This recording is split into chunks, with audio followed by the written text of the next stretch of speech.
Hello, everyone. This is Joanie Courtney, and thanks for joining me this month for Jobs with Joanie. I'm going to give you a quick update on the jobs report, which was released last Friday, August 2nd, and we are going to take a look at the July jobs report.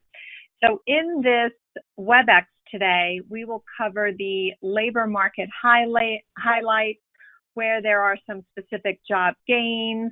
We'll talk through unemployment rates by sectors, and then I will also share some insights on some new research that we just released last week. So let's start with taking a look at the labor market highlights. Overall, the July jobs report was a very solid report. We saw 164,000 jobs created for the month of July, and unemployment stayed steady at 3.7%.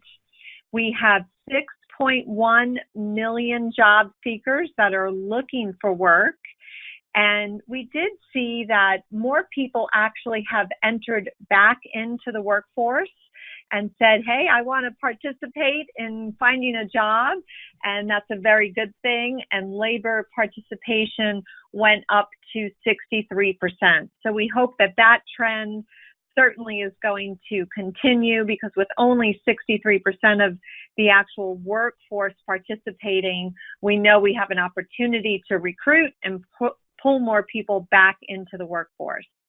Now, we did see that the average work week went down slightly by 0.1 hours. So the average work week is at 34.3 hours.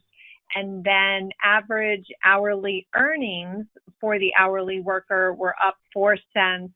Again, that trend continues to be up about 3% over prior year.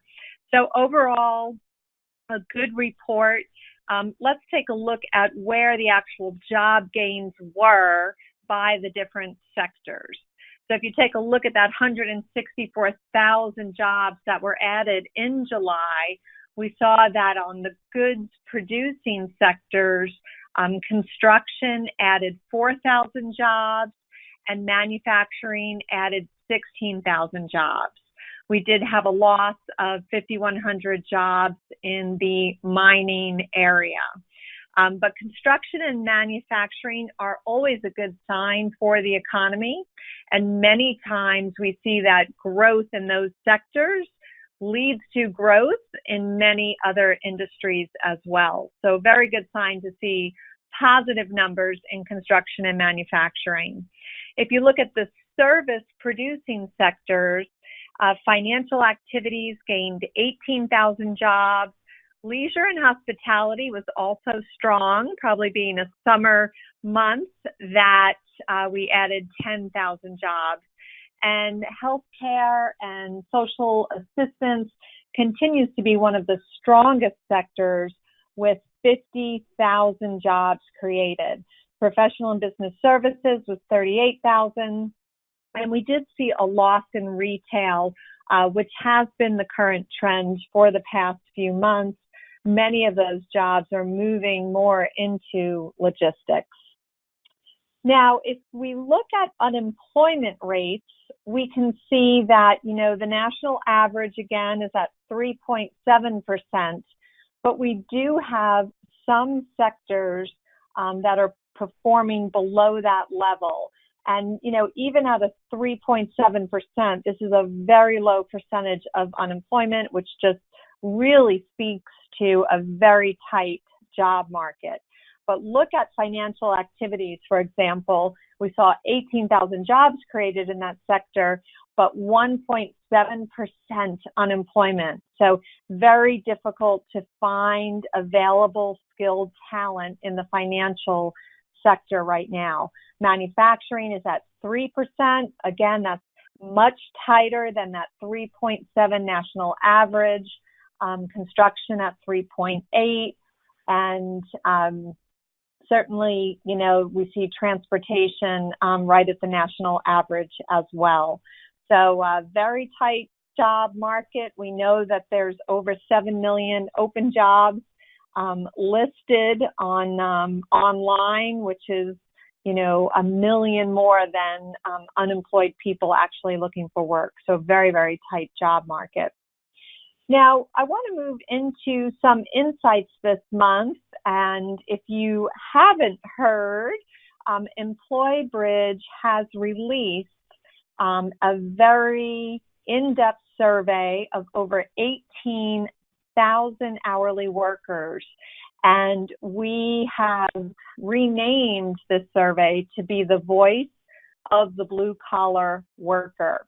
It was formerly known as the Employee Opinion Survey, which has been done for over 12 years.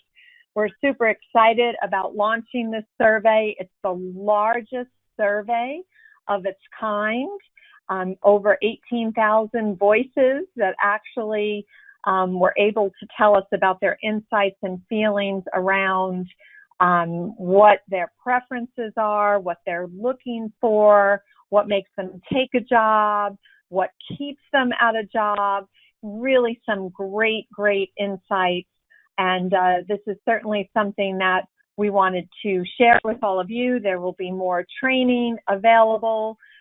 You can download a full copy of the report if you go to employbridge.com/blue collar survey. And just really some great highlights.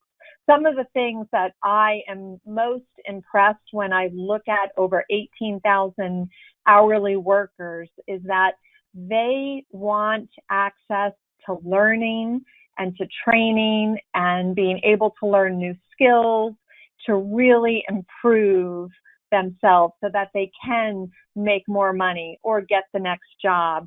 And they realize jobs are definitely changing and they need access to training. So it's great that EmployBridge has that opportunity with our Better Work Life Academy, but really some phenomenal numbers. If you look at 95% of blue-collar workers said that they're willing to invest their own personal time to learn a new skill.